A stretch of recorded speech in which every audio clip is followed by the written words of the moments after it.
बिस्मिल्लाहिर्रहमानिर्रहीम। अस्सलाम वालेकुम। अच्छा जी, तो अभी हमारा स्टार्ट है। जिस तरह आप सबको पता है कि हम करिकुलम वाइज एक एक यूनिट को जो है वो रिव्यू करते हैं और एक सब्जेक्ट को हम यहाँ पर रिव्यू करते हैं कि हमारे पास जो फार्माकोलॉजी है उस फार्माकोलॉजी में कौन कौन से सब्जेक्ट है और एक एक यूनिट का ऑब्जेक्टिव क्या क्या होने चाहिए। तो फार्माकोलॉजी थर्ड सेमेस्टर का जिसको हम फार्माकोलॉजी वन भी कहते हैं, क्रेडिट्स टोटल इसकी टू हैं। इसमें हमारे पास क्या है कि नंबर एक हमारे पास ड्रग के नॉलेज होना चाहिए और ड्रग का क्लासिफिकेशन क्या है, इसका थेराप्यूटिक इफ़ेक्ट क्या हो सकते हैं। इसके अलावा जो है एंटिसिपेट रिएक्शन और टॉक्सिक और एब्यूज़ जो है क्या क्या हो सकते हैं, तो ये हमें पता होना चाहिए। नर्सिंग इंटरवेंशन क्या होनी चाहिए, पेशेंट को ड्रग डोज कैलकुलेशन हमें आनी चाहिए। तो ये हम जिसका मैथ्स वाला पोर्शन है उसमें हम डिस्कस करते हैं। जो कि ऑलरेडी आपने देखा होगा कि इसमें कुछ ख़ास स्पेसिफिक नहीं बताया कि आपने मैथ्स में क्या क्या डिस्कस करना है, लेकिन मैथ्स में जो आपके पास जनरल कैलकुलेशन है वो आप जो है इसमें डिस्कस कर सकते हैं। और इसके अलावा जो है आप फार्माकोलॉजिकल इफ़ेक्ट और नर्स का जो है वो फार्माकोलॉजिकल रिसर्च क्या क्या हो सकते हैं, ये सब जो है आप फार्माकोलॉजी इस यूनिट में जो है वो पढ़ेंगे। ये हमारे थर्ड सेमेस्टर के जो फार्मा है उसकी चीज़ें। इसके क्लिनिकल ऑब्जेक्टिव देखे बहुत सारे हो सकते हैं। नंबर एक ये है कि आपका जो ड्रग है, ख़ास तौर पर जो हम फर्स्ट ये थर्ड सेमेस्टर में पढ़ेंगे, तो इसमें जीआई सिस्टम के ड्रग्स है, जेनेटो यूरिनरी सिस्टम की, अमीनो सिस्टम की है, न्यूप्लास्टिक के है, और इसके अलावा जो है हेमोलिटिक ड्रग्स है। तो उस सिस्टम का ड्रग जो है क्या काम करते हैं बॉडी पर, जो है इसका क्या असर होते हैं, हेमोडाइनामिक इसका क्या है, हेमोडाइनाकाइनेटिक इसका क्या है, एगोनिस्ट क्या होते हैं, एंटागोनिस्ट होते हैं। तो ये सारी चीज़ें जो है हम इसमें डिस्कस करते हैं। दूसरा ये कि हमारे पास ये पता होना चाहिए हमें कि अगर इस पेशेंट को मैं ये ड्रग दे रहा हूँ तो ये ड्रग मैं किस लिए दे रहा हूँ, तो मेरे पास कुछ रेशनल भी होने चाहिए। नर्सिंग इंटरवेंशन क्या होनी चाहिए, अगर मैं एक ड्रग यूज़ करता हूँ तो इस ड्रग का मुझे nurse as a nurse intervention जो है क्या क्या करनी चाहिए।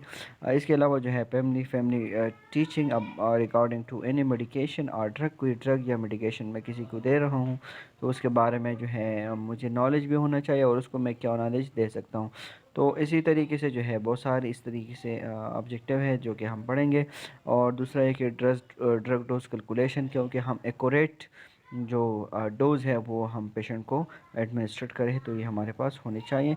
टीचिंग और लर्निंग स्ट्रेटजीज़ को देखा जाए तो टीचिंग और लर्निंग स्ट्रेटजीज़ में जो है हमारे पास बहुत सारे जो है वो चीज़ें हो सकते हैं, जिसमें ड्रग कार्ड है, क्वेज होते हैं, सेल्फ स्टडी होते हैं, हैंड आउट है, लेक्चर है और ट्यूटोरियल है। एवोल्यूशन क्राइटेरिया में हमारे पास टेस्ट के 40% है, प्रेजेंटेशन के 20% है और फाइनल एग्ज़ाम के 40% है। यूनिट के टाइटल के हिसाब से अगर देखा जाए तो यूनिट को डिवाइड किया है introduction to pharmacology unit first, second है use of prevent and treatment infection, second unit number two जिसका ड्रग डोज कैलकुलेशन भी एंटी इन्फेक्टिव का है, तो वो किस तरह होता है वो आपको पता होना चाहिए। Unit number three drug affecting GI system के लिए कौन कौन से ड्रग यूज़ होते हैं वो।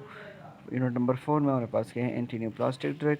एंटीन्यूप्लास्टिक ड्रग जो है वो होते क्या है, एंटीन्यूप्लास्टिक ड्रग के कैलकुलेशन क्या होते हैं, हेमोलाइटिक सिस्टम और हेमोलिटिक सिस्टम में जो है कौन कौन से ड्रग होते हैं, इसके और कैलकुलेशन क्या क्या होने चाहिए। तो ये सारे जो है हमारे पास 5 यूनिट हैं थर्ड सेमेस्टर के फार्माकोलॉजी का। इसके अगर मैं एक एक यूनिट के उस पर चले जाऊँ तो एक एक यूनिट के ऑब्जेक्टिव जो है वो हमारे पास पर जो है unit number first introduction to pharmacology, जिसका टर्मिनोलॉजी अगर देखा जाए तो related to pharmacology, discuss history of pharmacology briefly, identify purpose of medication, source of medication क्या है, क्लासिफिकेशन ऑफ मेडिकेशन क्या है, ड्रग का जो है सिस्टम पे क्या जो तीन वो है इफ़ेक्ट वो क्या क्या हो सकते हैं, स्टैंडर्ड एनालाइजेशन क्या है, और इसके अलावा जो है ड्रग इंफॉर्मेशन और रिसोर्स जो है कहाँ कहाँ से हो सकते हैं, और ड्रग कार्ड को जो है वो प्रिपेयर करना आपको आता हो, ये सिखाएंगे आपको इसी यूनिट में।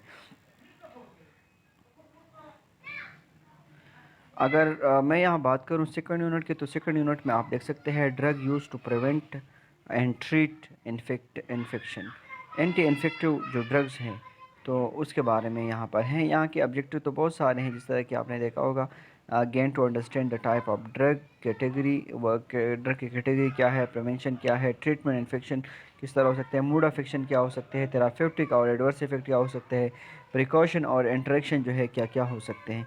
इसी तरीके से अगर मैं यहाँ पर नीचे आ जाऊँ तो इसके ऑब्जेक्टिव देखें। Drug most commonly use category, कौन से ड्रग जो है ख़ास तौर पर यूज़ होते हैं। एंटी इन्फेक्शन, एंटीबायोटिक जो है, एंटी फंगल है, एंटी वायरल है, एंटी पैरासाइटिक है, एंटी मलेरियल है।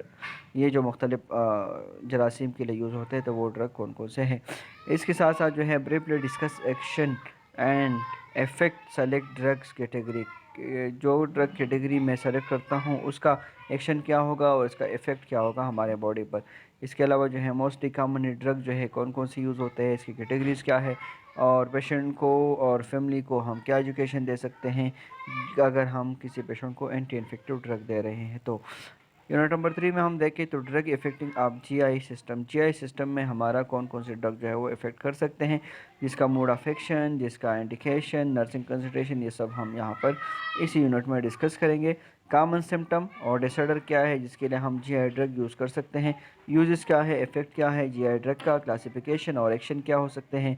इसके अलावा एक्सपेक्टेड और एडवर्स रिएक्शन जीआई ड्रग का जो है वो क्या क्या हो सकते हैं, नर्सिंग रिस्पॉन्सिबिलिटी क्या हो सकती है, ड्रग डोज एक्यूरेटली हम किस तरीके से कर सकते हैं, अगर हमें कैलकुलेशन आ रहा होता है तो फिर ये हम आसानी से कर सकेंगे। यूनिट नंबर 3 फोर्थ अगर देखा जाए तो affecting hemolytic system. Hemolytic system का जो है क्या इफेक्ट हो सकता है, तो हेमोलाइटिक सिस्टम वही सेम, आप मोड ऑफ एक्शन देखेंगे, नर्सिंग एक्शन देखेंगे, इसके अलावा एडवर्स और साइड इफ़ेक्ट देखेंगे, मोड ऑफ एक्शन देखेंगे, ड्रग की इंडिकेशन देखेंगे कि कौन कौन से इंडिकेशन है या साइन सिम्टम है जिसके लिए हम ये ड्रग यूज़ कर सकते हैं। तो इसके ऑब्जेक्टिव में जाए तो यूज और इफ़ेक्ट क्या है, इसका क्लासिफिकेशन और हेमोलॉजिकल डिसऑर्डर की क्लासिफिकेशन क्या क्या है जिसके लिए हम मुख्तलिफ ड्रग दे सकते हैं। एक्शन हेमोलॉजिकल ड्रग अंदर जाके वो उसका क्या एक्शन होता है, एक्सपेक्टेड और एडवर्स जो है रिएक्शन क्या हो सकते हैं, रिस्पॉन्सिबिलिटी एज अ नर्स हमारा क्या है, और डोज जो है वो कैलकुलेशन हमारे पास एक्यूरेटली पता होना चाहिए कि हमें अगर ये डोज़ देना हो तो एक्यूरेट डोज किस तरीके से मैं दे सकता हूँ। अच्छा जी, तो फार्माकोलॉजी सेमेस्टर थर्ड में हमारा जो 5 और लास्ट यूनिट है एंटी न्यूप्लास्टिक ड्रग।